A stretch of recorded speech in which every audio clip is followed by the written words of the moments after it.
authorities of your location, and please register your PLB with the authorities so that when it goes off, we know who to call to try and figure out whether you really have a distress. Interestingly, just yesterday, Tuesday, day before yesterday, we were flying a mission off the coast of Miami, and an unregistered DSC distress alert went off. We had to go search the area, found nothing. A couple boats, no distress. So it wastes resources when people don't register their EPIRBs or their DSC radios. So please do that. Ensure you have a functional marine radio. Cell phones are not sufficient either on the ICW or on the water, and I've got many instances where I can talk about that. When you make a call on channel 16 on a marine radio, everyone on channel 16, everyone in the vicinity can hear you and render assistance, and that happened not too long ago in Sebastian Inlet. And rescued a woman. Another boater was able to rescue a woman who had fallen overboard. So, for more information, you can contact me, and Janice has all my contact information. And again, thank you very much for hosting us today and doing this proclamation for Boating Safety Week. Thank you. So now we'll get to the presentation of the proclamation. We covered most of the items that are in the whereas clause, so we'll just get to the meat of it, to the official. And the proclamation states, now therefore, the Town Council of the Town of Indian River Shores, Florida, does hereby proclaim the week of May 18th through May 24th, 2024 as National Safe Boating Week and the renewal of a year-round effort to promote safe boating, and we urge all those who boat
Thank you. Thanks, Mayor Foley, and thank you, council members. I'm Maria O'Brien. I'm with the Learning Alliance. We're the managing partner of our Moonshot Moment. This is a community-wide campaign. We are focused on making sure kids are ready for kindergarten, reading well by the end of third grade, because from birth to third grade you learn to read, because after that you have to be able to read to continue to learn. So I wanted to ask Barbara Hammond, our CEO, if she would just share a few. We're so grateful, and just to let you know quickly about a little more about Moonshot, and I'll pass these out too so you have some reading material for later. Yeah. Okay. Council members, thank you for having us here today. So I'm a mom whose child was failing kindergarten and the teacher couldn't help him. And it was at the private school. My co-founder, her child was in third grade at the private school in town, and he was failing to learn to read. So the Learning Alliance really grew from moms, and we always see two crazy moms and a philanthropist, Ray Oglethorpe, that knew that there were best practices somewhere in this country, but they weren't scaled in our public or private schools.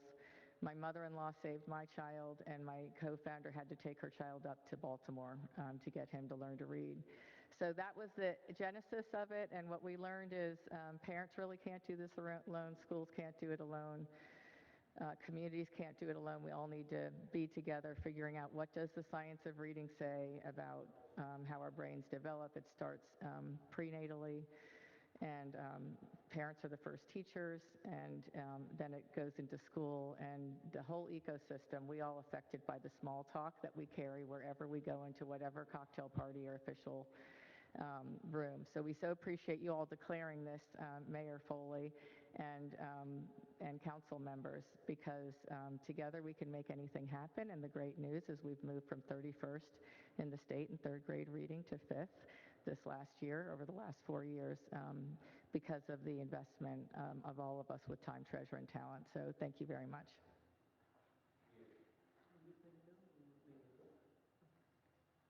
Good morning. My name's Debbie Peniston.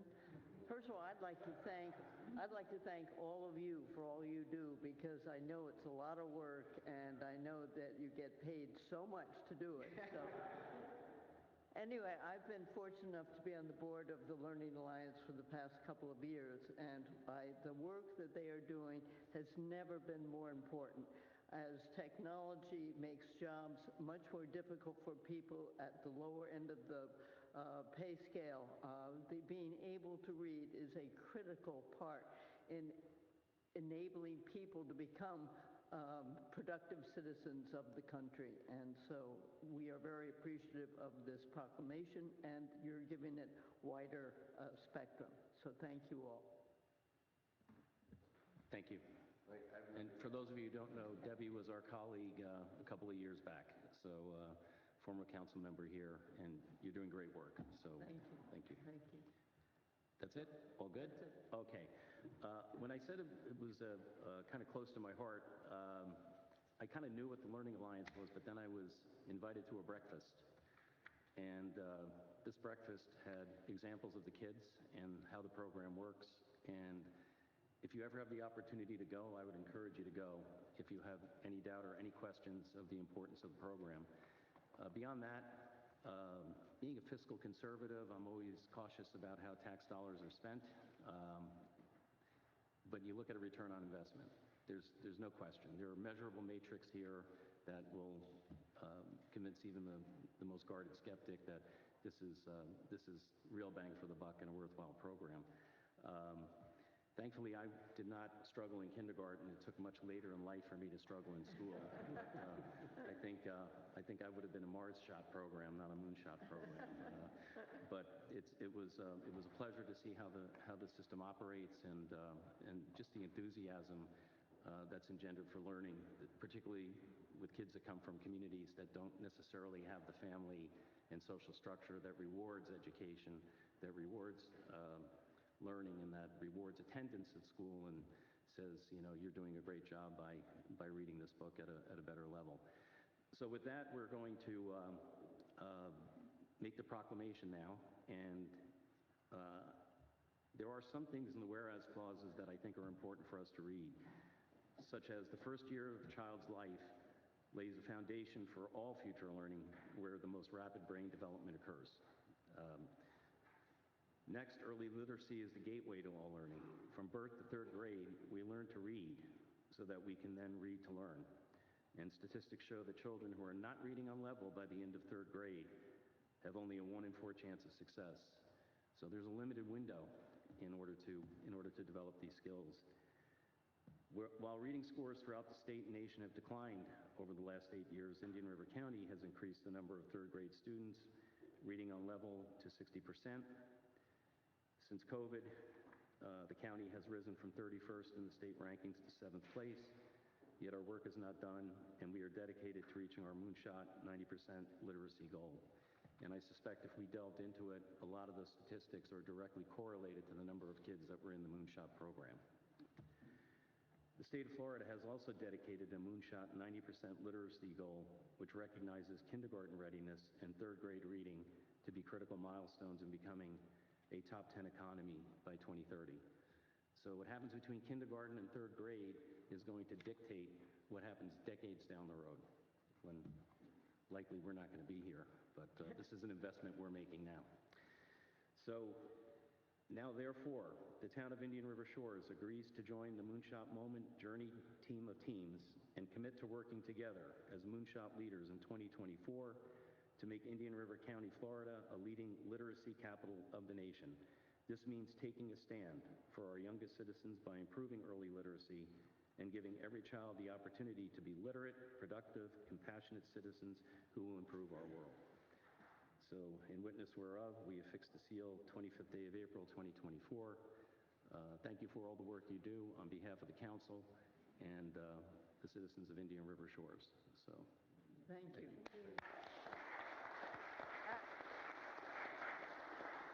Actually, Brian, we have now moved to 5th in the state out of 67 counties. So in the dozen or so years that TLA has, we've moved from 38 to 5th in the state. So something is working well. Wow, that's even since the time this was printed. So I can cross it out and initial it if you'd like. So. Okay.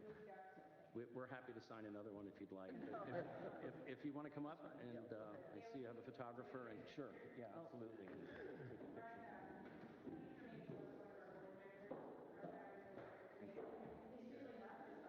a picture.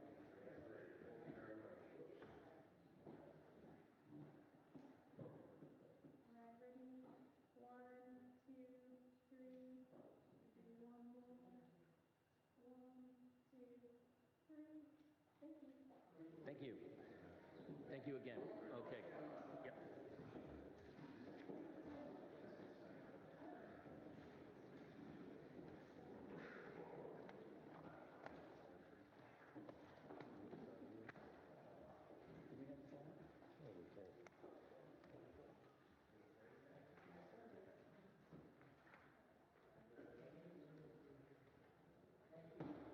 All right, now for the fun part of the presentation. We have our auditor presentation of the September 30, 2023 financial statements. Good morning. My name is Christine Olran. I'm the partner at Carr, Riggs & Ingram that oversees your external audit. We met a few weeks ago with your finance committee already, so I'm going to go briefly through the highlights of what we had talked about. So you do have a clean, unmodified opinion. There was a new accounting standard that had to be implemented this year. It relates to SBITAs, so that stands for Subscription-Based Information Technology Agreements. So the simple way to try to understand it is everything that you have subscriptions for, so email filtering software, data backup, anything that's longer than a year, you have to now treat it like you would a lease. So you now have a subscription right of use asset and then a subscription liability recorded. Yes, it makes it a little bit overly complicated. You do not see anything similar in the for-profit accounting standards for this. This is just a government rule. So Heather had to spend a lot of time gathering all of the agreements that you have, figuring out which ones are long enough. So you had about 15 agreements that qualified. So there is a prior period adjustment that's switching the accounting standards this way. So you had some agreements that you had prepaid, and now you don't prepay those agreements. It reduces that liability. So the prior period adjustment is not anything was wrong. It's just to implement the new standard. For your general fund, you had increases of about $1 million in both your revenues and your expenditures. The revenues went up a lot because of the property value increasing for your property taxes, and you also had a nice interest income this year with the interest rates going up. So you did increase your fund balance by approximately $80,000 in the general fund. If you're trying to look at the health of the general fund, you have about 4 months worth of expenditures when you exclude the capital outlay, and that's not including those emergency funds. So that's just the pure unassigned, not even what you put away for emergency. So you have plenty in your unassigned fund balance. Hurricane comes through, you have enough reserves set aside before FEMA pays you many years later. Your ARPA fund, you utilized $701,000 of that grant. That was strategic to make sure you stay below the 750 so you don't have to deal with a single audit and additional costs to the town. So it left you with $591,000 left that needs to be used or obligated by December of this year. And for your pension funds, your police and fire was 96% funded as of September. Your general employees plan was 113% funded, and your OPEB was 138% funded. So police and fire has a little bit of a liability, and the other two are appearing as assets. We did not have any findings or recommendations. Heather was, when she was trying to do the Sabitas, we had lots of discussions to make sure we were on the same page before we booked the entries. Very lucky of a town this size to have someone with Heather's expertise and background. Does anyone have any questions? I know I went really fast. Thank you. Yeah. Any questions? Not a question, just a comment, and you kind of brought it up already. The subscription. Going through the financials, it shows we had debt. Where the hell did that come from? And then burrowed into it. I know obviously it's a GASB standard, can't do anything about, but it is just incredibly stupid. It's rhyme without reason on that. So I just want to make that comment for the record, but otherwise I think we're in fantastic shape. So that's all for me.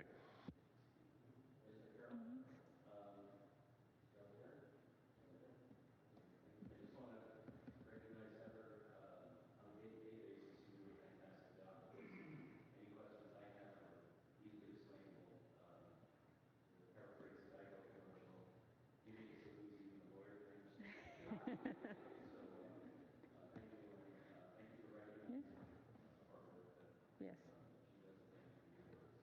My understanding is you don't have anything to do today. You don't accept this, is that correct? Just a Some verification. consent. Thank you very much. Thank you. I appreciate it. Is it consent agenda? Yes, there's nothing.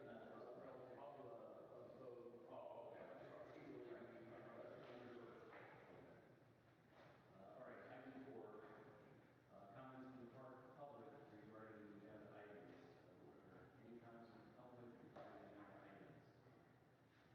Okay. Let's distinguish from the meeting with all of you. We don't have it. All right, we'll move on to item 5, which is the consent agenda. There were no requests under item 2 regarding the week of editing, so is there a motion to approve? So moved. Second. All in favor? Aye. Actually, we need roll call vote. No. Mayor Foley? Vice Mayor Carroll? Aye. Councilmember Atwater? Aye. Councilmember Smith? Councilmember Altieri? Let the record show the motion passed unanimously. All right, thank you very much. Item 6, mayor's report. Just a couple of quick items. First off, and some of them were communicated to council by email, perhaps by word of mouth, since none of us are allowed to talk to each other outside of public meetings. Can't share information, but we received a number of compliments from our citizens regarding the public safety department, in particular, Fred, in building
set to occur in July, I believe, and you'll give us more information on that.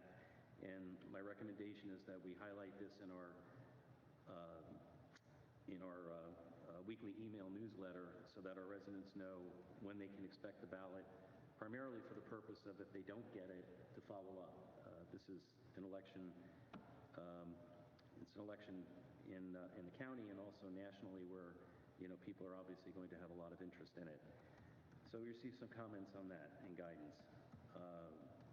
On the other matters of substance, we'll defer to Mr. Harpring because he's going to cover it in the town manager report. Regarding dress code, some people noticed I broke out my best suit because we're going to go to our summer dress code starting in May, and I think we do that through October. I think with the October meeting, generally we go back to it. That's all I have. If any members of council have questions, I'm happy to answer them. Okay, if not, council member items. Number 7, does anybody have an item they wish to bring up? Okay, seeing none, we have item 8A, discussion with possible or probable action. We have the first reading of ordinance number 571, Land Development Code Amendments, Phase 2. Mr. Sweeney, would you like to do the required reading for that? Yes, sir. Thank you, Mr. Mayor.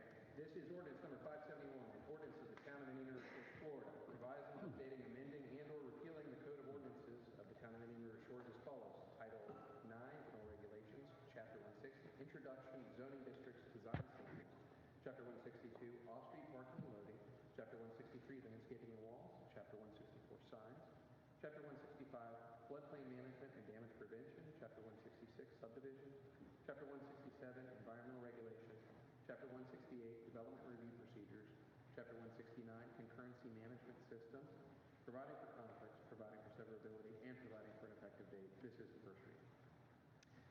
Thank you, Mr. Sweeney. Are there any comments or questions from council on this proposed ordinance?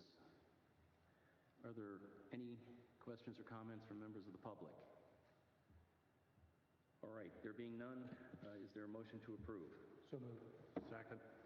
Roll call vote, please. Mayor Foley? Aye. Vice Mayor Carroll? Aye. Councilmember Atwater? Aye. Councilmember Smith? Aye. Councilmember Altieri? Aye. Let the record show the motion passed unanimously. Thank you. Item 8B, ordinance number 569, purchasing policy amendment. Leave it up to you, Mr. Sweeney and Mr. Harpring, who wants to address the substance of this. May I read it first, Mr. Mayor? Sure. Ordinance number 569, ordinance of the town of Indian River Shores, Florida, a municipal corporation relating to Chapter 31 of the Code of Ordinances, providing for administrative changes to amend Section 31.02, procurement of goods and services, sub A12356C4, and amending Section 31.03, bidding process, P4, providing for repeal, providing for conflict, providing for severability, and providing for effectiveness. This is the first. Thank you, Mr. Sweeney. Are there any questions or comments from council? Any from the public? All right, there being none, is there a motion to approve? So moved. Second. A roll call vote, please. Mayor Foley? Aye. Vice Mayor Carroll? Aye. Councilmember Atwater? Aye. Councilmember Smith? Aye. Councilmember Altieri? Aye. Let the record show the motion passed unanimously. All right, thank you very much. Item 8C, which I believe was a holdover from prior meeting where we were discussing finalizing the trim notice meeting dates and various other items. If we can take our calendars out to make sure we're all set on that. So under the item, we have the remaining dates scheduled under the attachment to item A. I take it those dates work for everyone. If they do, I have a request, but if it creates any disruption whatsoever, no problem. We'll keep the original September 26th date. If we were able to move the date to the 24th or 25th, and that complies with the trim notice provisions, that would be helpful for me. Why don't you why don't you look at your schedules? We can take it up. If not now, we can do it at a future date. And as I said, if it creates any issues, I'm happy to make the September 26th date. I think we should make up our minds today. Okay. You said either 24th or 25th? Correct. No problems my end.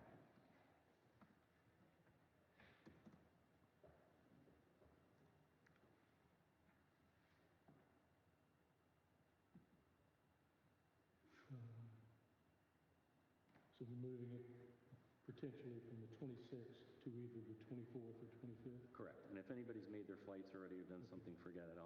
I'm okay with that. Okay. Good?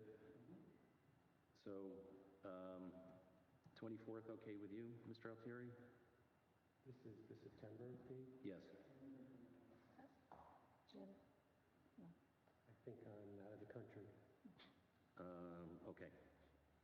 And 25th, 26th, you're in the country? No. No. Well, so it doesn't make any difference. All right. So the 24th works for 4 of us, so we'll have a So quorum. we'll have a quorum, okay. Does that date work for trim notice purposes? Yes, as long as we can back up to All right. meet the advertising. Okay, so we have to pick the earlier date in the month still, right? No. We have that date already, don't we? No. No, we don't. So the 24th, okay, so we'll have the 24th, September 24th is the 3:30 meeting. And then we need the earlier date, which has a time limitation, so Janice, do you want to talk about this? Well, just that we have to make sure that the advertisement from the first meeting to the second meeting is no more than 15 days. And then the hearing must be held between 2 to 5 days after the advertisement. So that kind of brings us back really 13 days that it can only be moved to. And we have to be very careful for the 8th, I think it is, and the 11th, because those are the dates that the BOCC and the school district are having their meetings. Mr. Mayor, if I may, I think that one of the dates that we were looking at to try to maybe give a little narrower focus was September 10th, because that put us, is that correct, Janice? Yes. That put us within all of the statutory timeframes. And so long as we have quorum on September 10th, that would put us within our ranges for trim and everything else. all right. So September 10th works for me. I'll make any date work, but September 10th works for me. Does it work for everybody else? Works for me. No? We need 3, right, for the trim, just as a quorum? Right? Yes. September 11 work? Well, September 11th, I have an MPO meeting at 10 o'clock. Okay, gotcha. September 10, Bob, me, does that work for you? It works for me. Bingo. Not for me. Okay. All right, we'll have a quorum for September 10th. Bob, Mary Alice, and Brian have to make sure they don't get sick. That meeting will be at 5:01. I'm sorry? 5:01 p.m. 5:01 p.m., yeah. It lasts, I think the record was 5.5 minutes because we rarely get any comments. So, okay, so September 10, 5:01, we set that date. And I think we're good on that, right? So we need a motion to approve the modified schedule. So moved. Second. All in favor? Aye. All right. Okay. Okay. Staff updates, building official report and statistics.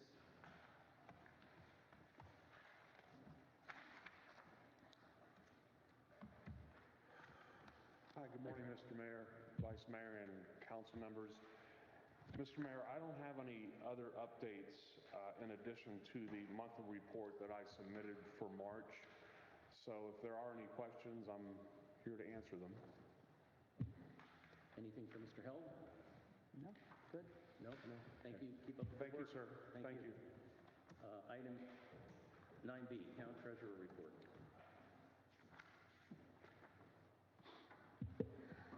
I have submitted my report for your review. I'm available for any questions you might have regarding it. If not, I just have 2 items to report. We are in the midst. Oh, of course, I'm sorry. Can you just explain to me, or Jim, the break room? Jim, do you want to? we're going to work on remodeling the break room. It's essentially not functional for us, really, so we're just going to essentially gut it and make it a little more functional, both for our employees and given our constraints campus-wide. We could also use it the way we're thinking about designing it as a place where we could actually like sort of have a meeting with 2 or 3 people potentially as well. So, Well, will it involve taking away that room in the back with the boxes? no, Why not? we just hadn't contemplated pushing it out that far. We just really didn't see the need. Okay, you don't need it, okay. We don't think so. No. Okay, thank you. Anything else for Heather? Okay. The 2 items I have are, I am in the middle of working for our budget at this moment, and we will be presenting it to the Finance Committee, a rough version at the end, by May 21st, I believe is the date, around that time, to the Finance Committee for their review, and they'll give us their recommendations. And at the Pension Board meeting this past Tuesday, I am reporting that Jerry Solon, the 5th member, did step down, effective that date. So it is the 5th member. That is the one that the 2 council member appointees vote for and the 2 public safety employees vote for. So they will need to have a new applicant, and then they will vote at the July meeting, potentially. So, and that is all I have to report. So how do they fill that position? They will advertise for it. Actually, the plan administrator will be in contact with Janice. We will post it on our website, and you can reach out to people who might want to apply for it. And the applicants will be sent to the 4 board members, and then they will vote on it. Do they have to fill out a form like we do for our committee? It's the Form 1. It's not the Form 6. No, I'm sorry. I'm not asking the question the right way. In terms of, as a candidate, when we have committees here, Yes. we ask the candidate to fill out a form showing their... Yes, they will have to fill out our form. Essentially the resume. Do they have something like... It's going to be our form, I believe, Janice? Yes. Okay, all right. So and anyone from the town could, The town, and technically, Jerry Solon didn't live in the town. and that was because, He's a 5th member. He doesn't, he's been a member of the Finance Committee. He'd been with them. They made the vote, they made the decision to keep him as the 5th member. so should we insist that the person be a member of our town? We don't have. We don't have that We don't have authority. that say. This is not the town's appointee. This is the 5th member appointee. Is that correct, Pete? Correct. Yes. May the 4 members of the council remaining submit names, or do they have to come in randomly? Essentially both. In other words, an individual will have to submit their application and Right. documentation. But if I understand the inquiry correctly, Mr. Vice Mayor, anyone on the board, currently the 4 members could solicit people. The council members could solicit individuals to submit applications. And there would be no restrictions in terms of the solicitation or the publication or the notice for someone to actually go ahead and apply. Okay, thank you. I guess just to amplify the point, it's actually the 4 board members of the pension board that currently exists now that will actually vote on accepting that person. Right, I understand that. Okay, thank you. The tie, how do they grade it? Flip a coin? If it's a tie, much like if we had a tie here, it would not be a approved motion, so it would fail until some iteration of a majority vote occurred. That's always the danger with having an even number of board members. But just to follow up on what Mr. Harpering said, there will be no prohibition. This board is independent of that board. So there's no prohibition on any of council members speaking with individually any of the pension board members to provide insight, advice, commentary on applicants. But it would have to be 1-to-1. There could not be 2 pension board members speaking with one of you or 2 of you speaking with a pension board member, for clarity. And when does it start? When does that new term start? It's available now, so I think Heather, just received this. No, he officially stepped down on Tuesday, and he made it clear that he stepped down on Tuesday. As of the close of business. As of the close of, after the meeting, he was done. He reiterated that in the meeting. So they have a time limit on when to pick someone? The next meeting is July 9th, and they hope to be able to have a member there. If they don't, they understand it'll be in October would be the next one. So, and they do have a quorum right now for July 9th. Point of clarification. Yes, sir. The 4 members of the pension board are subject to the same restrictions as we, as members of council, would be. In other words, Bob and I could not discuss who we liked. Correct. And the 2 public safety officers could not discuss who they liked. Yes, sir. Correct? Absolutely. Yes, they are bound by the same application of the Sunshine Law. So none of the 4 of them could meet together outside of a public meeting to discuss this item. Got it. Thank you. Yes, sir. Yeah, this is an extremely important selection. I know. Yeah, because you've heard me say too many times you're sick of hearing it, but this has big implications for, our finances and everything, because the size of that fund dwarfs the assets of the government entity of the town. So we need to find somebody that understands markets, but I think importantly as well is can challenge the investment consultant. I think at times he cuts corners on things, and I've called him out when I've attended meetings as a public citizen, and I brought that up in the meeting on Tuesday. I won't go through it here today, but I think it's important to have somebody that understands the investment world, understands the role of investment management expenses and impact on returns, which is, I don't necessarily think at times that has been the focus of this, of certain board members. So, we need to find somebody that is good. This is very important. So. I agree completely, Councilman Atwater. Just one further exclamation point confirmation. There's nothing inappropriate about people on this council from seeking out individuals to make application for that 5th position and individually talking to the pension board members. We can't address them outside a public meeting as a group, but we can recruit, so to speak, a qualified person and then make a case for it individually with each member. 100%. Yes, okay. sir. Thank you Absolutely. very much. And if you have any questions, please feel free to reach out to me and I'll clarify. Thank you very much. Appreciate it. How often do they meet? They meet once a quarter. Typically, it is in October, January, April, and July. Thank you. Of course. All right, thank you. Thank you. Anything else for Heather? Okay, thank you. You've had a busy couple of months, we know. Item 9C, Public Safety Department Report and Statistics. Chief Stone. Good morning, Council. Good morning. You have our statistics that we typically give to you every month. There are a few things that I would like to go through. We've had a number of potential employees and certainly part-time employees, per diem employees that have applied in the past 30 days. All of them high-quality employees or potential employees for us. Out of the 3 that have applied to go per diem, 2 of those have actually expressed a willingness to come on board as a full-time employee.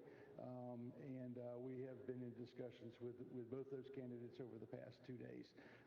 So if that does occur, we'll be up to full staff, which is certainly has been a while since we've been in that position. You'll notice also that over the past month, the sick leave has come down, and that's a good thing. Sick leave is usually driven by people at the end of their career that are leaving the department, and hopefully we have a stable workforce and no retirements in short range. Staff was out doing range qualifications with firearms, so that includes all the weapons that we issue through the department, and pleased to say that all those range qualifications went very well. Also this past month, we were involved with the Special Olympics Torch Run. We had our Quint was in line with a number of other vehicles, emergency services vehicles throughout the county, and we were at the head of the pack, which is where we rightfully should be, in my opinion. We are back in the burn building again over at the county's training site, and we're rotating all the crews back through doing search and rescue, low visibility, actual heat in the building, and making sure that all of our folks are up to speed moving forward with that. We have gone ahead and moved forward with the position reclassification that I think the town manager has sent out to inform you that we have somebody now that is going to be a bigger voice, a bigger presence within the community, trying to deal with community paramedicine issues, being involved with the Alzheimer's Association and the tracking systems that we have in place if somebody was to wander off and we're able to capture them. Being involved is basically dealing crime prevention issues and those types of things. So we've moved forward with that, and it's been in place for coming up on 4 weeks now, and we've already made some inroads and already started to make some progress in those areas. So we're very happy with that. Pat, so how does he reach out? I mean, does he wait for people to come to him? No. Or how does that work? I've given him a complete list of all the homeowners associations throughout the entire community, and not only the management company, but also the primary for each one of those. So he will be reaching out to them to make sure that he has contact with them. And we're also available to meet at nights or weekends, those types of things. And it's going to be a two-way street. So I think once we start having more work done with the homeowners associations, that word will get out throughout the community, and those that aren't necessarily involved with that, we may be coming in to talk to a social club or something like that and be able to pass on some additional information. And have we put anything on the website about it? No, ma'am. We were waiting to try to make sure that we had everything up to speed, and it's going to be coming out. Matter of fact, working with Janice and Lucy to try to develop some brochures and some pamphlets and those types of things so that we can get them out. And as soon as those are solidified, we'll go ahead and put those on our website and get them out. Okay. Chief, I'm glad to see this is taking flight. It's a very important initiative, and in particular, there are a number of older, vulnerable citizens in our community that either don't have family support or, in some instances, reject it. And so there really needs to be a community liaison officer, if that's the proper title, to handle these things and to provide that necessary support. It prevents bigger problems further down the road and further tragedies. So thank you for getting this initiative going. I think the first time I heard about it was 5 years ago or so, and then it just kind of went into the ethers. People got busy, COVID came around. I'm looking forward to hearing more about this next month and the month after once you get it up and running. And then I think Councilmember Smith's absolutely right. We got to get it out in our newsletter and publicize it, because it's a terrific resource. Not just for the homeowners associations and the communities, but for the family members too. Correct. Who may not be able to reach the folks. I'm already told that I'm hard to convince to do something. So at 65, if I'm difficult, I can only imagine how some of our older folks are. So thank you. It's an important initiative, and we look forward to hearing more about it. Thank you. Thank you very much. And since I came here, it has been one of my internal pushes to make sure that we're identifying those that may be in need. If we can identify a nursing service to be able to come in, or go in and we see tripping hazards within the home, try to talk to them about eliminating those tripping hazards so that they don't fall and break a hip or whatever the case might be.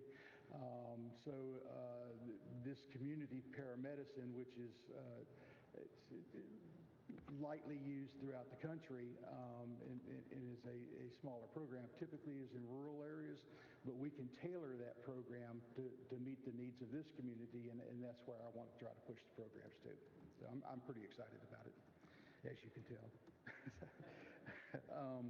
We received a grant for Narcan, and Narcan is the medication that we use to reverse opioid impact on somebody. And it's an antagonist and basically neutralizes the opioid effect on a person. And that may be an accidental overdose. They took too many pain pills for some reason, or and it impacts them in labor, breathing, and those types of things. So now every officer that's in the street, police officer, and of course we always had it on the ambulances, but now every officer carries it with them while they're on duty. It's on their vest. It's in a pouch on their vest. And this makes all the difference in the world. It neutralizes it almost instantaneously, and can bring somebody out of that opioid crisis that they may be in, that we run into. We did have two deployments of Narcan this past month, so it does occur in this community. Of course, you approved the swapping of our vehicles to go to a Dodge Durango, because that was basically what was available in the marketplace. Those should be here by the end of May. And on a good news front, Mark Shaw and I attended the county commission meeting on Tuesday, and which is kind of swore to myself I'd never go back into that building, but I did. But it was for a great reason. Back it was May, it was in March. In March, we had a call at the tracking station, and had a person that went down. That was standing there, just collapsed. The lifeguards that were stationed at the tracking station immediately got to that patient, started CPR on him, delivered the first shock with an AED. We got there with our advanced life support unit, continued on with the medication therapies and our protocols that we have. Successfully delivered the patient to the hospital with a pulse, and the gentleman that was saved actually attended the county commission meeting yesterday with us, and we were there to honor the lifeguards and the great work that the county lifeguards did in a rapid intervention, and actually this is what actually saved this person's life.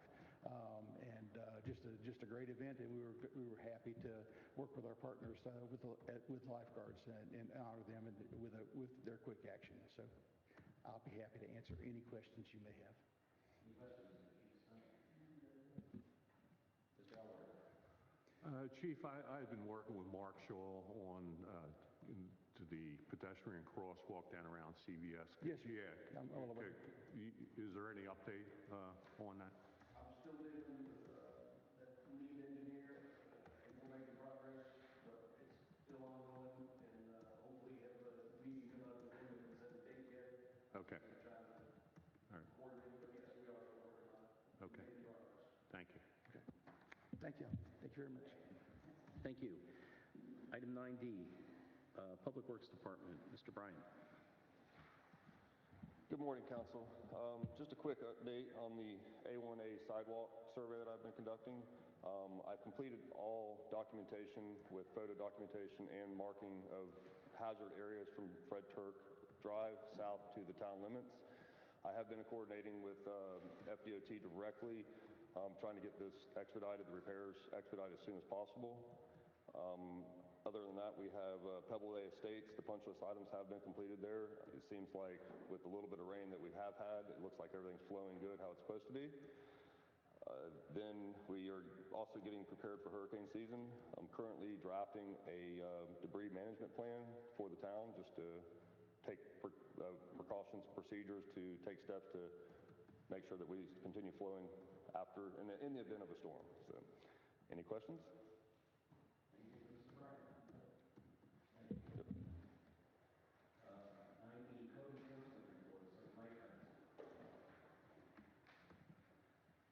Good morning. Other than what's on the report from last month, there's no updates. Any questions that I can answer? Any questions? Yes. Yes. Thank you. Item 9F, Town Clerk report. Yes.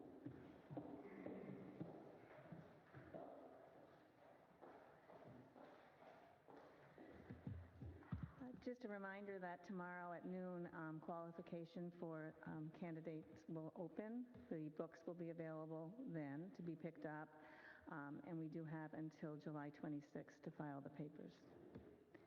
Also, just a reminder that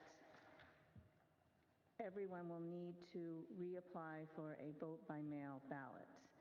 The ballots for the primary election will be mailed out to the applicant July 11th, and for the general election, they'll be mailed out September 26th.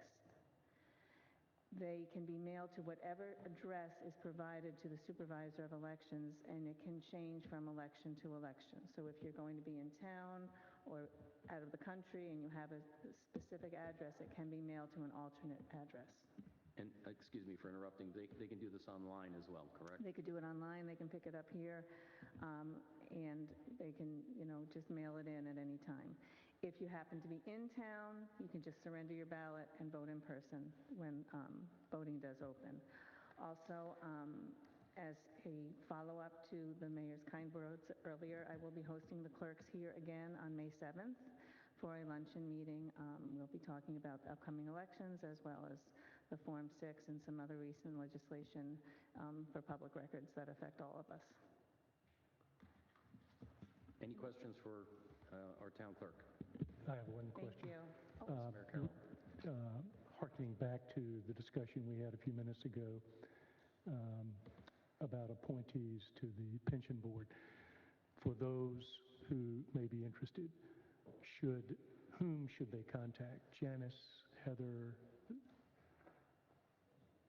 Normally, the application would come from my office and be mailed to or sent to the applicant, and they would file it with me, and I would then send it out to the pension board coordinator as well as, Okay. and then they would disseminate it to the board members. Thank you. Thank you. Thank you, Mr. Mayor. I don't have any updates to report at this meeting. However, as always, if you have any questions or would like to speak with me, please give me a call or email, and happy to provide any insight. Thank you. Is there anything for Mr. Sweeney? As we continue to follow the numerous bills that were passed at the end of the session, perhaps in the interest of time, we can just provide an update by email to council, making sure we don't get reply at all, so we know we've got some kind of language. And talking to Mr. Sweeney today, there are a number of bills of interest that may not go to the governor's office. Who knows what happens when they get there. So there's really no rhyme or reason for appointing us addressing stuff that may or may not happen until we see it. Yeah, Mr. Mayor, just very briefly, I mentioned to you I attended the Chamber of Commerce luncheon yesterday. All 5 county commissioners were there, as well as multiple other local elected officials, our sheriff, our tax collector, property appraiser. Aaron Grawl, Senator Grawl, as well as Representative Robbie Brackett were both the keynote speakers providing the update from the past legislative session. And to follow up on the mayor's point, approximately 300 bills were approved by both houses and would be submitted to the governor. At this point in time, Senator Grawl indicated only approximately 1/3 or so have been presented to the governor, which means there's nothing at this point. There's no time limit on when they are required to be submitted to the governor. They could be submitted in a batch or individually. Once they are submitted to the governor, now that we're out of session, he has 15 days to either sign or withhold, which is a veto, is an effective approval, if he doesn't sign them. But at this point, to the mayor's point, we just simply don't know. The only one that she mentioned would probably have a time limit is the budget. That has to be submitted in time for the fiscal year to start July 1. That's right. And it's not my intent to turn this into a civics lesson, but interestingly enough, in Florida, if the bill passes both houses, it still has to be formally presented and walked over by the leadership before the clock starts ticking on the governor. That's absolutely correct. So if these bills aren't walked over, then they just defer to next season. They just sit in limbo. Okay. Yes, sir. Absolutely. All right. Well, please keep us updated if there's anything of interest. Thank you very much. Anything else for Mr. Sweeney? Mr. Harpring, Town Manager Report. Thank you, Mr. Mayor, Council. Never been told I actually need a microphone before. But I'd like to update everyone very briefly on the anchoring limitation areas. The municipalities are discussing with the county, the ALAs, the anchoring limitation areas. Right now, really the discussion has to do with the installation of infrastructure for the town, and I think also for Sebastian and for the city of Vero Beach. Our preference would be to have basically to get an invoice from the county and have them install and maintain all of the pilings, the markers, the notices, really primarily for consistency. And the reality of it is that there's probably a better economy of scale for all of them to be done at the same time, because we only have a few marker areas to put up. But we're still working through that. It's on track, so we anticipate to see some movement on that over the next period of weeks. We are proceeding with domain name change for the town. Please do not think that this is something that happens rapidly in a matter of months. Our team, myself and Heather and our IT personnel, had a meeting with the county personnel, all of their IT people that were involved in the county's process, which they just completed. So we gained some very good insight in terms of hurdles and potholes, as it were. So we're going to be meeting again. We have a very, very rough time frame and outline for this, but we're starting the groundwork, which really will entail coming back to council to make a determination as to which name, as it were, you would prefer, and we'll go into some more details about that in the future, and you'll get some information on that, but we are proceeding in that regard relative to that. It will assist us in the end relative to security, because it's going to be a .org, a .gov email address, so we'll get all looped up into that. It'll be, I think it'll be a very good thing long term for the town. I want to also mention consistent with the statutory provisions of HB 1379, which we've been talking about seemingly ad infinitum, the town has proceeded with amending the comp plan. You'll see something on the town council meeting agenda for May 13th, which will be the first reading for the amendment. This has already been presented to the PZV sitting as LPA, and they have approved it unanimously.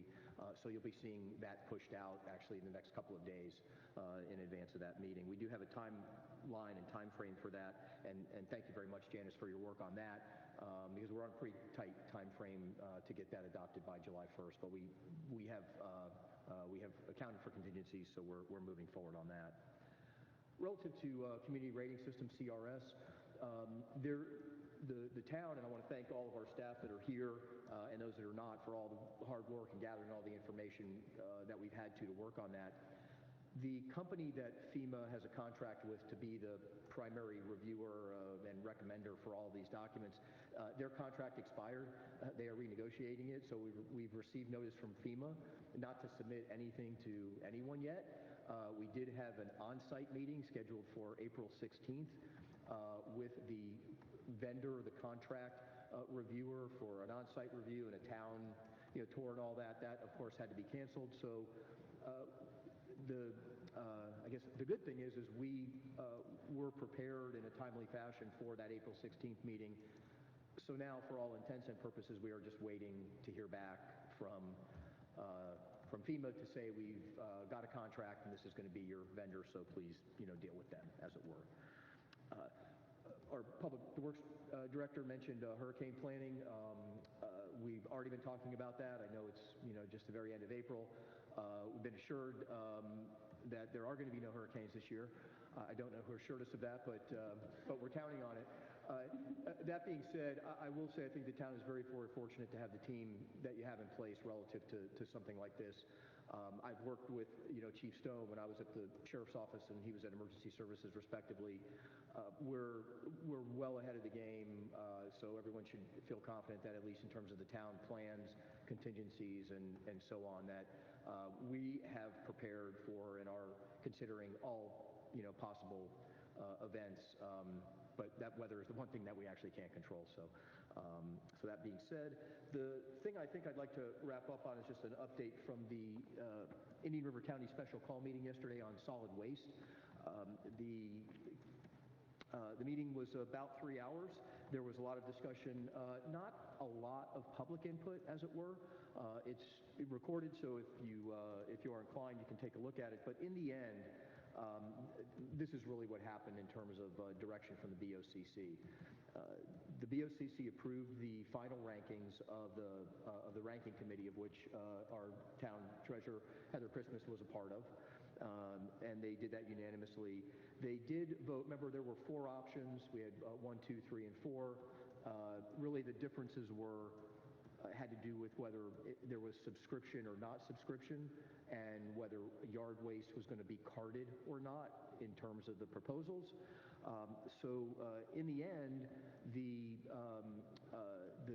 BOCC voted to authorize that the negotiating committee, of which I'm going to be a part of, will negotiate off of option 3 and option 4. The substantive difference really has to do with carded or not carded and subscription versus universal. Universal being that the bill for solid waste comes on your tax roll assessment. Subscription means that you deal one-on-one, kind of like we do now, and get a bill. I'm not sure exactly which way the BOCC is going to fall, but my statement and my recommendation is sort of all along has been that I think that universal is best. We essentially have universal in the town de facto because we have an ordinance that requires you to have solid waste pickup. But that being said, there is not a meeting date yet scheduled for the negotiating committee to begin our work, and we've been provided direction to negotiate with the top two bidders in the process. So in that regard, we'll be looking at waste management and FCC. Don't really know how it's all going to pan out. Obviously, there was a lot of free-flowing discussion by the commissioners. But that being said, once there's a date for the negotiations, I'll of course keep the council updated. I will compliment county staff on the manner in which they've handled this very unwieldy process. So is it a fair statement that with universal subscription, the pricing matrix from the vendor, one would assume would be lower than if it were a subscription service because of the reduction in administrative costs? So was there any explanation given why there would be a preference for subscription as opposed to universal? The only statements in that regard, Mr. Mayor, had to do with statements from Commissioner Fletcher and Commissioner Ehrman about people not wanting to have to pay for a service that they may not use. People use the landfill, they use the transfer stations. But I will note,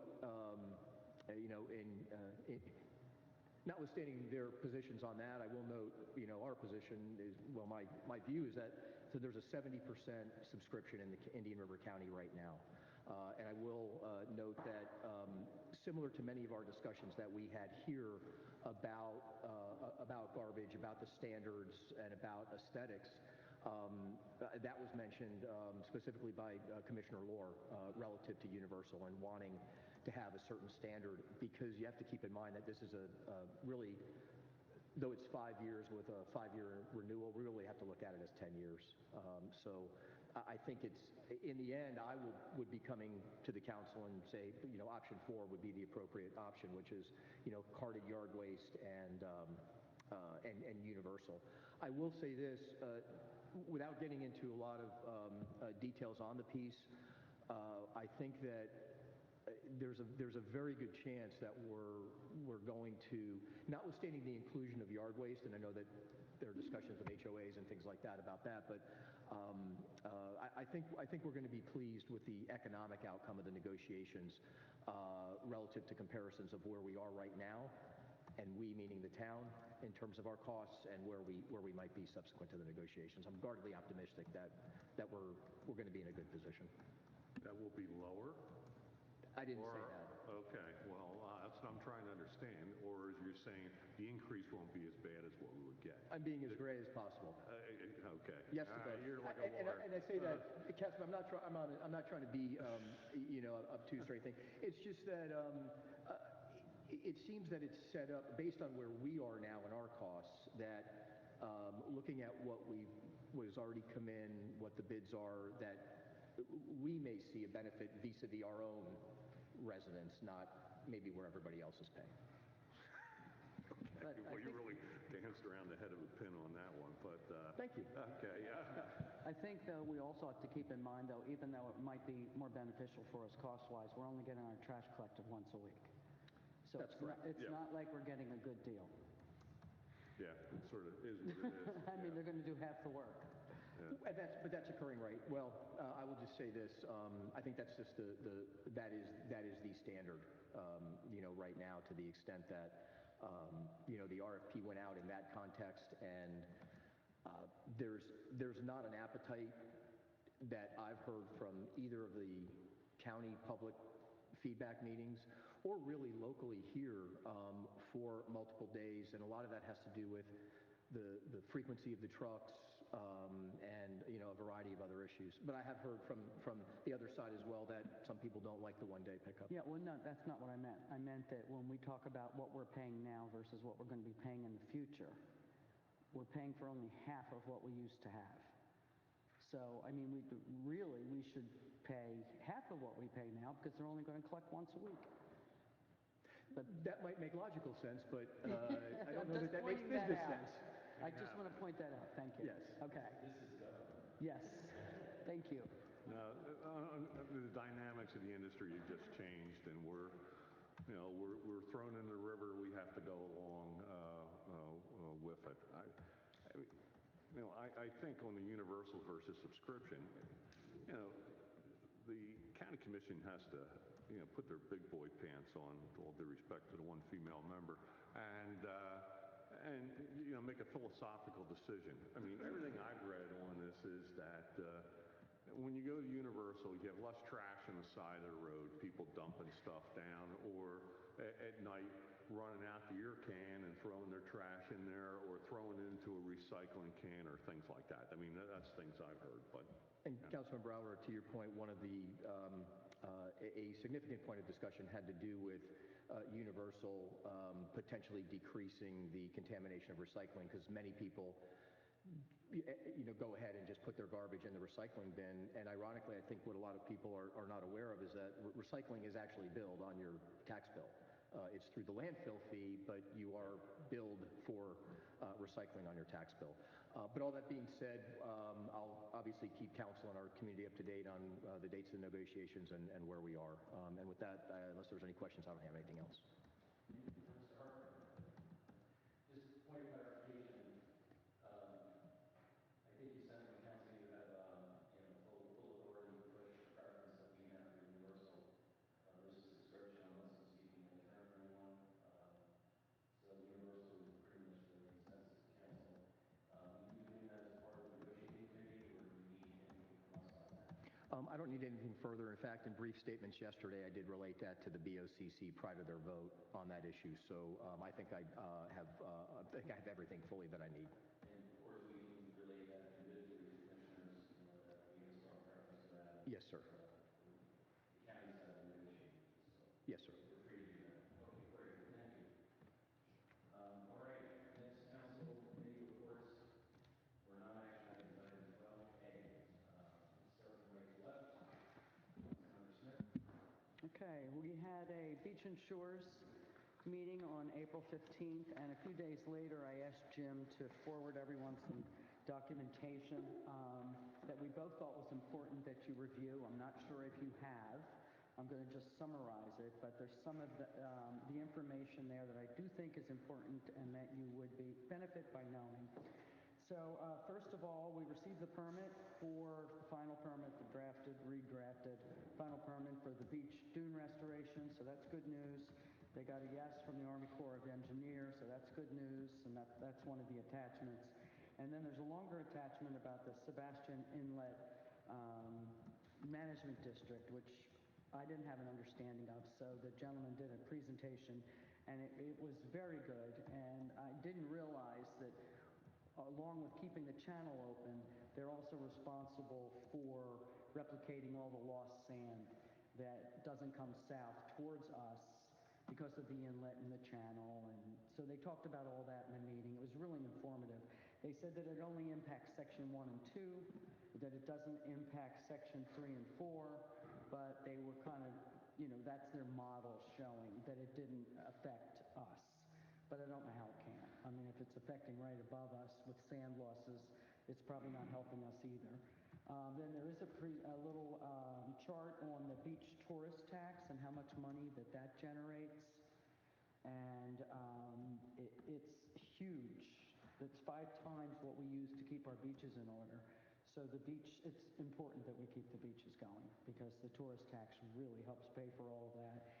And then lastly, I think the most important document is the one that was on your dais today from the Natural Resources Department. And it explains the erosion mitigation strategies that we do and do not use. Because I've had lots of people saying to me, well, why don't we do fencing? Why don't we do seawalls? And this tells you why we don't do things. So if people ask you about the beaches and they say, well, why can't we do breakwaters? You'll be able to tell them why you can't do breakwaters. So that might be really helpful to you with the residents of the town. And they had talked about something called reef balls, which I never even heard of before. And it was the front page of the Press-Journal the other day, that we are actually using these reef balls to help our living shoreline along the Indian River, Riverside Park, and the lagoon. So all of it is pretty good knowledge, I think. And if you have any questions, just let me know. Thank you.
I have 3 meetings to report on. April 19th in Stewart, I attended the Treasure Coast Regional Planning Council meeting. 3 main points to make. First, a very good review of the comprehensive economic development strategy that has been put forward. Secondly, there was good discussion about the forthcoming Affordable Housing Symposium to be held on April 26th. Seems that, as I'll report on momentarily, affordable housing is top of the list for a number of these committees, advisory committees. And finally, we heard an excellent presentation by Councilmember Mike Davis on city adaptability. On the 23rd, I attended the meeting locally for the Indian River County Development Committee. Not much substance. Reviewed the budget for 2024 and 25, and there was good discussion about the urban service boundary project, which is well underway. And then finally, yesterday, the Indian River County Affordable Housing Advisory Committee meeting, where we heard a presentation from Chris Balter, who is the lead person, and he gave a very thorough and interesting presentation on affordable housing as it relates to density incentives and inclusionary zoning. My comment would be that having attended these meetings for 2 years now and heard the formal presentations, and then comments made, this is one committee where, one initiative, one committee where it just seems like we're constantly swimming upstream. It's just really, really hard to get something done with regard to affordable housing. And the primary deterrent seems to be that, two. Number one, simply the cost of land, which is a big hurdle to overcome if you're having to purchase the property. And secondly, even if the property is given to you, the demand for construction workers for higher priced, higher profile, higher profit margin projects has just overwhelmed the system, and we just can't get we can't get anything done to provide affordable housing for the price point for which it qualifies, which is in the range of $200,000. So it's been a very frustrating experience for the members of the council who've been there much longer than I have. But they continue trying, and perhaps one of these days we'll have a breakthrough. That completes my report. Thank you. Before I start, I have a question for the Vice Mayor on the urban service boundary discussion. The sense I get is a lot of people who've lived here for a long time are really reluctant to expand that, but the reality is that the county's population has really taken off, particularly in the last decade. Is there any discussion about raising height restrictions on that in the meetings that you've gone to so far? Raising height restrictions on buildings? Yes, on residential buildings. Yes. In the Affordable Housing Committee meeting yesterday, as a matter of fact, where there was maybe 10 minutes of discussion about seeking a permission to build residential housing buildings one story higher than current limitations allow for. Oh, one story, huh? And whether or not that would ever get approved, I don't know. But that was broached coincidentally yesterday. All right. That's Was interesting. that a setup question? No, not at all. I mean, something has to give. I mean, if you don't want to expand out, you got to expand up. And to the point that, you had brought up about the affordable housing, it's like hunting the white whale. It's so difficult. Just something has to give at some point, but it seems like people want to have it both ways. It seemed to me that you would have to go across I-95 if, try to get some affordable housing. But it's interesting in the discussion of context rather of affordable housing. It's when I live in East Atlanta, built a story higher. So I suspect there would be a fairly healthy debate about that. And I would be true as entering East, one of the hallmarks of our area is that we don't, with the exception of one building, we don't allow huge vertical build-out development. So those are worried about some of the slow pace and something to say about that. One specific example that was given yesterday, when Trinity Episcopal Church, built the new sanctuary, they wanted to put up a cross. And the cross violated the height restriction. So they were turned down.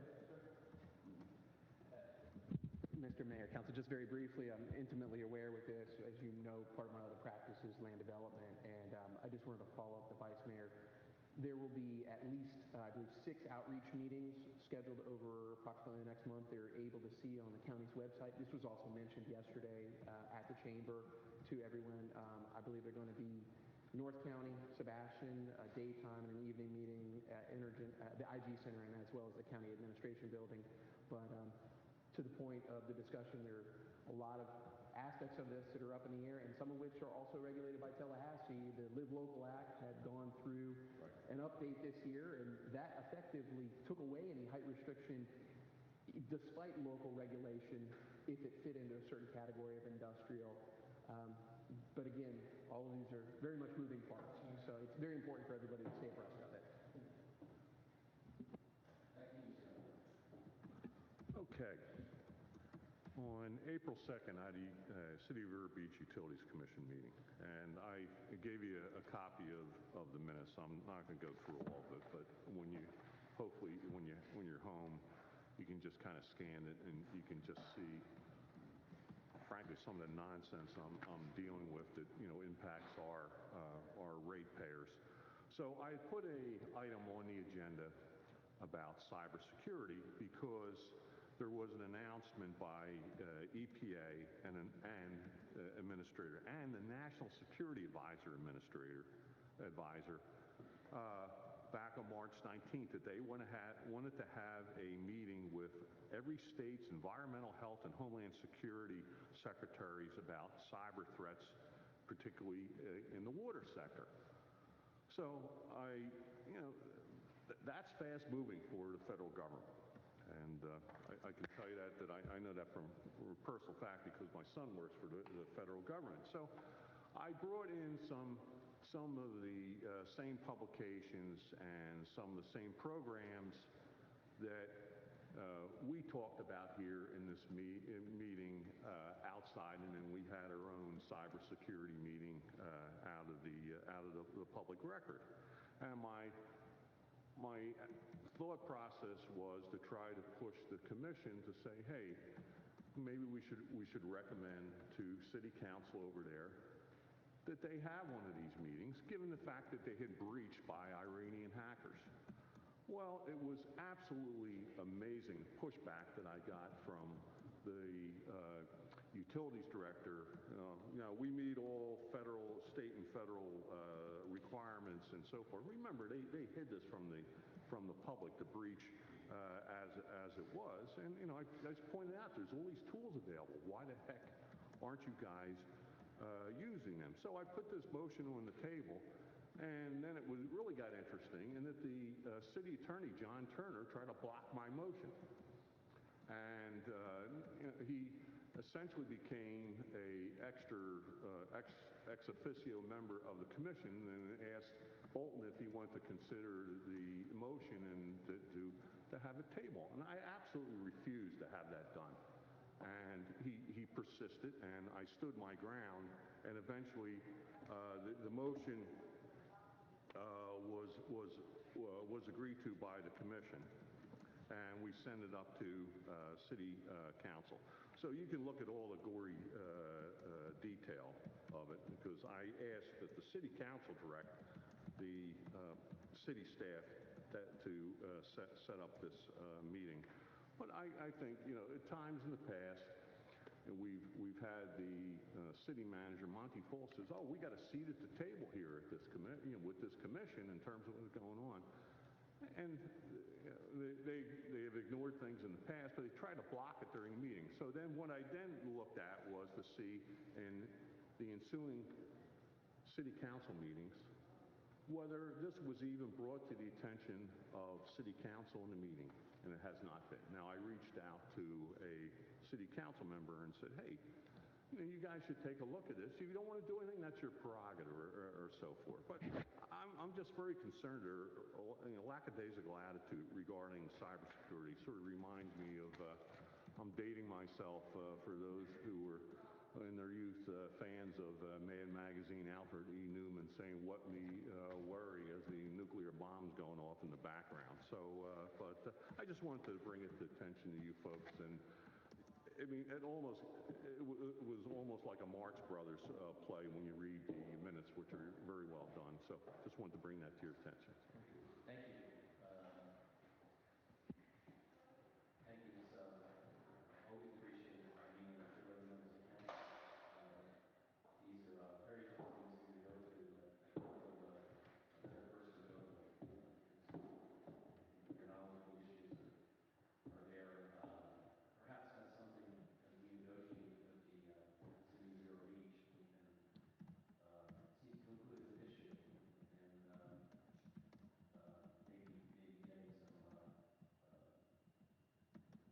teeth into not just the spirit of the letter of the interest, but it requires, in my reading, a functioning utilities commission, not a rubber stamp. I guess a rubber stamp would be NISO, rubber stamp. But anyway, thank you very much for that.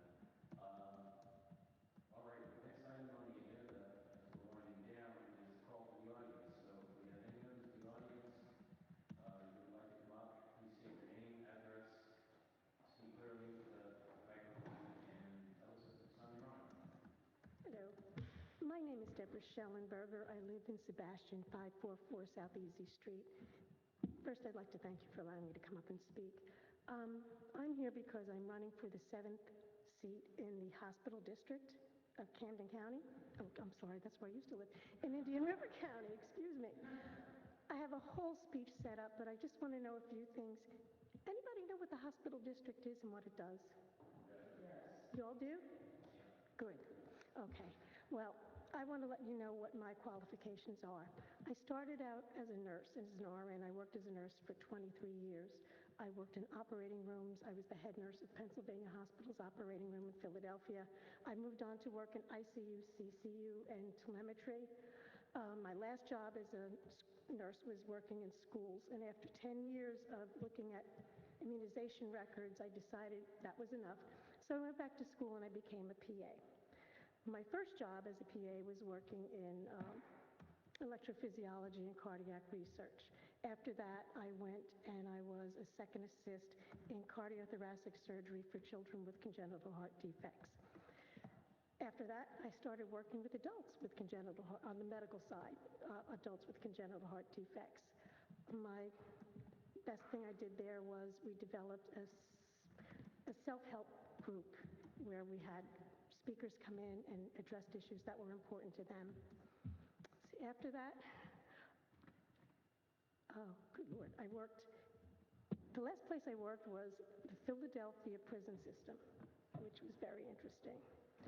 So when we moved down here, pandemic hit. I wasn't working for a while, but being in the pandemic and getting a little crazy in the house, I decided to go back to work, and I was doing home visits. And seeing what the life is like for some people that live here, and knowing what the district does is their whole goal is to improve the life, the health, and the well-being of our constituents. Being able to see that, I think, makes me uniquely qualified. So I'm just letting you know, I'm trying to get my name out there and let you know. Thank you. Is there anyone else in the audience?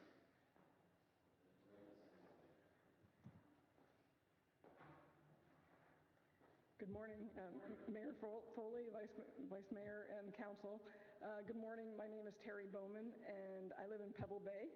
And I am just here to add to the compliments that Mayor Foley referenced earlier today for the town and its staff. I actually have 3 compliments, and then I added one after sitting here listening to the meeting, if you'll indulge me for a minute. I wanted to thank the council as well as the Public Works Department for the work involved in repairing the outflow in Pebble Bay that runs right along the side of my property, and it has been creating an issue. So I look forward to hopefully this repair resolving or helping with that problem, both in the street and on the side of my property and the seawall. So I appreciate that.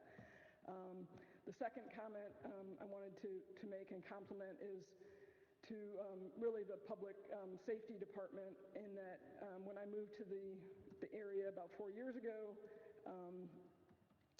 there was, we're very privileged to live in an area where, you know, there's low crime and there's low public safety issues, but one constant issue that was a daily occurrence for me and others in my neighborhood was off-leash dogs causing some trouble. And I really do want to commend the Public Safety Department with their efforts in patrolling and addressing some of those issues. I have seen a marked improvement in that activity and the safety and just walking with my dogs always on a leash in the neighborhood and in the township. So I wanted to express my thanks for that. I also, the crosswalk. I really appreciate the efforts to put a crosswalk near the CVS, and I encourage, you know, if there's anything I can do to help with that, that would be great. I do think it's really important, and I hope the Department of Transportation doesn't require somebody to get hurt or die before they allow that crosswalk to be put up, because particularly this year, and it's just going to continue, it is very difficult to cross that A1A to the beach safely with the increase in all the development and the people and the constant workers, you know, driving back and forth every day to all of the houses. So I appreciate that a lot. And then I heard the town manager's report about, I guess, marking the non-anchoring areas of the town. My view is, one of the most beautiful views, and I appreciate efforts to maintain that as a non-long-term anchoring area. Anything I can do to help with that, please let me know. I would only caution that I guess we're required to put signs out now. I worry a little bit that that's an invitation, and it hasn't been such a problem too far, but hopefully we'll be conscious about where we put those signs so as not to interfere with views too much, and then also hopefully won't invite more anchoring than occurs now. But I do appreciate that it's still restricted. So thank you for all your efforts, and I just wanted to say that today. Thank you. Thank you. I was to say, we've been neighbors for years. Yes. We should probably exchange words, but that's right. I do see you love your dogs on leash, and I had a solution to put in here 4 or 3 years ago, which was to give Buzz a franchise club. I think we would voted for leash dogs. I love your dogs, please let me. Don't let the dogs come down. So, exactly. kind words, and we're greatly appreciative of them. All right. Thank you very much.